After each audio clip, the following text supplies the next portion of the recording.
This channel does not promote any violent, harmful, or illegal activities. All content provided by this channel is meant for an educational purpose only. আর ভুললে চলবে না, বুধবার দিল্লি বিধানসভার ৭০টি আসনে vote গ্রহণ। ত্রিমুখী প্রতিদ্বন্দ্বিতায় নেমেছে আম আদমি পার্টি, বিজেপি ও কংগ্রেস। প্রতিষ্ঠান বিরোধী হওয়ার পাশাপাশি যমুনার জল, দিল্লির দূষণ আর আবগারি দুর্নীতির কালি কেজরিওয়ালের চ্যালেঞ্জ। মহিলা ও যুব সম্প্রদায়ের মন জয়ে ঢালাও প্রতিশ্রুতি তিন পক্ষেরই। দেশের দিল দিল্লি, দিল্লির দিলেকে আগামী 5 বছরের জন্য কার হাতে যেতে চলেছে দিল্লি বিধানসভার মসনদ? বুধবার দিল্লিবাসীর ভোটের লাইনে দাঁড়ানোর আগে তা নিয়েই জোর চর্চা। দিল্লি বিধানসভার মোট আসন 70, ম্যাজিক ফিগার 36। পর দুটি বিধানসভায় 60-এর বেশি আসন জিতে বিজেপি ও কংগ্রেসকে কার্যত কোণঠাসা করে দিয়েছেন কেজরিওয়াল। এবার পরিস্থিতি একেবারে আলাদা। দুর্নীতি বিরোধী আন্দোলনের মধ্যে দিয়ে উঠে আসা কেজরিওয়ালের গায়ে আবগারি কেলেঙ্কারির কালি। সেই সঙ্গে তার আবাসে বিলাস বৈভব, যমুনার জলে দূষণ, উন্নয়নের নামে কেবলই প্রচারের মতো অভিযোগ নিয়ে ত্রিমুখী যুদ্ধে নেমেছে बीजेपी कांग्रेस। अब पूरी दिल्ली के माहौल से ये तो साफ हो गया है कि आम आदमी पार्टी ऐतिहासिक जीत की तरफ बढ़ रही है और भारतीय जनता पार्टी अपने एग्जिस्टेंस के सबसे बुरी हार की तरफ बढ़ रही है। इस बार दिल्ली की जनता ने मन बना लिया है, चाहे जो भी हो, भारतीय जनता पार्टी को 2/3 मेजॉरिटी दिल्ली में देनी ही देनी है। बार बार प्रधानमंत्री जी जब कहते हैं कि हम अच्छा काम करेंगे तो दिल्ली के लोगों में बीजेपी की एमसीडी याद आती है, कूड़े के ढेर याद आते हैं, टूटी हुई सड़कें याद आती हैं। जब केजरीवाल कहता है कि मैं पेरिस लंदन बनाऊंगा तो वो गड्ढे दिखते हैं उनको, उनके अंदर भी 1.5 साल में एमसीडी में कूड़े की सफाई दिखती है, यमुना की गंदगी दिखती है। মহিলা, যুব এবং পূর্বাঞ্চলের ভোটারদের জন্য নির্বাচনী ইস্তেহারে ঢালাও প্রতিশ্রুতি দিচ্ছে তিন পক্ষই। মহিলাদের প্রতি মাসে 2100 টাকা করে দেওয়ার প্রতিশ্রুতি দিয়েছে আম আদমি পার্টি। বিজেপি বলছে তারা ক্ষমতা এলে মহিলারা পাবেন 2500 টাকা করে। গরিব পরিবারের একজন করে মহিলা সদস্যকে মাসে 2500 টাকা দেওয়ার কথা বলছে কংগ্রেস। খয়রাতির রাজনীতির কার্যত প্রতিযোগিতা চলছে দিল্লিতে। দিল্লিতে মোট ভোটার 1,56,00,000। এর মধ্যে 20% দলিত ভোটার রয়েছে রাজধানীতে। 13% মুসলিম ভোটও অন্যতম ফ্যাক্টর।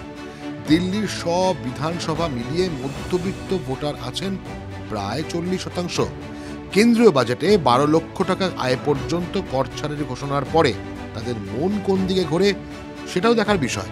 এদিকে রাজধানীর ভোট প্রচারে রাজনীতির সব কুশীলবে সক্রিয় অংশগ্রহণ নজর কেড়েছে। প্রচারের শেষ দিনে পড়ুয়ারদের সঙ্গে নিবিড় আলাপচারিতা সেরেছেন নরেন্দ্র মোদী। रिजल्ट खराब हो जाएगा तो मेरी सरकार की इज्जत खराब हो जाएगी, इसलिए बड़ा बेईमानी का काम होता है।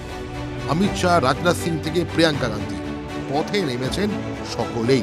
केजरीवाल जी ने वायदा किया था कि 5 साल के अंदर मैं दिल्ली का पानी साफ कर दूंगा, यमुना जी में जाके नहाऊंगा, यमुना का पानी पीऊंगा। केजरीवाल जी, दिल्ली का पानी पी लीजिए, 1 गिलास पी लीजिए, फिर देखते हैं क्या होता है। अस्पताल में मिलेंगे आपसे। केजरीवाल जी, आपने तो यमुना जी को स्वच्छ नहीं करा। मित्रों, मैं आज कहकर जाता हूं, सरकार आप बना दीजिए, 3 साल में हम यमुना पर यमुना रिवर फ्रंट बनाने का काम करेंगे। Yamuna river front. बंबई में सबसे बड़ा स्लम जो है धारावी, उसकी जमीन उठा के इन्होंने अपने एक दोस्त को दे दी। दिल्ली की झुग्गियों को भी नहीं छोड़ने वाले, दिल्ली की सारी झुग्गियां तोड़ देंगे, जमीन उठा के अपने दोस्त को दे देंगे। इनकी नज़र आपकी ज़मीनों पे है, तो इनके धोखे में मत आना। केवल 3-4 हजार रुपए के लिए अपने परिवार को मत बेच देना। শেষ পর্যন্ত দুর্নীতির অভিযোগ মুছে ক্ষমতা ধরে রাখতে পারবেন অরবিন্দ কেজরিওয়াল? 2 দশক পরে দেশের রাজধানীর বিধানসভায় ফিরতে পারবে বিজেপি? আম আদমি পার্টি ও বিজেপিকে টক্কর দিয়ে হারানো ভোট ব্যাংক ফেরাতে পারবে কংগ্রেস?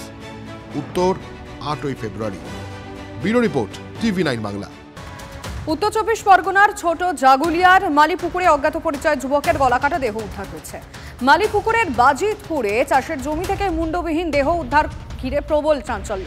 পুলিশ সূত্রে খবর, নৃশংসভাবে খুন করা হয়েছে যুবককে। প্রমাণ লোপাটে খুনের পর হাত পা বেঁধে দেহ পুড়িয়ে দেওয়ার চেষ্টা হয়। স্নিফার ডগ এনে মাথার খোঁজে তল্লাশি চালাচ্ছে দত্তপুকুর থানার পুলিশ। ঘটনাস্থল থেকে রক্তমাখা মদের গ্লাস, চিপসের প্যাকেট উদ্ধার হয়েছে। পুলিশের অনুমান, মৃত যুবকের বয়স আনুমানিক 40। লিঙ্গটা কেটে দিয়েছে, মানে প্যান্টটা পরে ছিল ওর প্যান্টটা পরেই খুলে দিয়ে তারপরে ওরা মানে কোপ মেরে কেটে দিয়েছে। মদের গ্লাস আছে, চিপস কাটেনি প্যাকেট এখনো। না এখানে এসব কোনো আসর হয় না এখানে, তো হঠাৎ দেখলাম আমরা এই প্রথম, এই প্রথম। আতঙ্কিত তো অবশ্যই, এখান দিয়ে যারা যাওয়া আসা করে, আমরা স্টেশনে যাই, আমাদের পাশের গ্রাম, এখানে যাওয়া আসাই তো অসুবিধা হয়ে যাবে। এবারে চিনতে পারবো কী করতে, মাথাটা নেই তাহলে চিনতে পারবো করে। আমরা দেখলাম যে মাথাটা এখানে নেই, হ্যাঁ মাথাটা অন্য কোনো জায়গায় ফেলেছে, কি কোথায় কী করেছে সেটাও নাহলে চিনতে পারতাম যে আমাদের এলাকাবাসী কোনো আশপাশে পাশের গ্রামে বা আমাদের গ্রামের লোকজনকে এটা দেখতাম। একদম নৃশংস হতে প্ল্যানিং করে মেরেছে, কারণ সেইভাবে প্ল্যানিং করে না মারলে হাত পা বেঁধে একজনকে পুড়িয়ে মারাটা সম্ভব নয়। তো ওর জামা কাপড় দিয়ে ওকেই পুড়িয়ে মেরেছে, এভাবেই মারা হয়েছে, হত্যা করা হয়েছে। হ্যাঁ ওইসব মদের গ্লাস প্লাস এই কারণেই, যেহেতু ওখানে তোমার মনে হচ্ছে খেয়েছে, ওকে খাইয়েছে, খাওয়ানোর পরে ওকে মানে খাওয়ানোর পরেই মেরেছে।